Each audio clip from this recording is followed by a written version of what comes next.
নমস্কার বন্ধুরা, আমি অনিতা। কেমন আছো তোমরা সবাই? আমি নিয়ে চলে এসেছি তোমাদের জন্য খুব সুন্দর একটা পরিবেশ। গ্রামের পরিবেশ কেমন হয় এবং গ্রামের মানুষ কীভাবে থাকে, আর সেই গ্রামকে আরও সুন্দর করে তার প্রাকৃতিক পরিবেশ।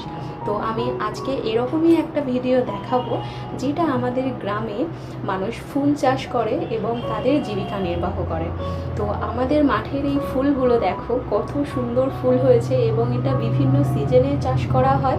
আর প্রচুর পরিমাণে ফুল হয়, যেগুলো যে সমস্ত চাষিরা এই ফুলগুলো চাষ করে, তো তারা এটা দিয়ে কিন্তু তাদের জীবিকা চালায়।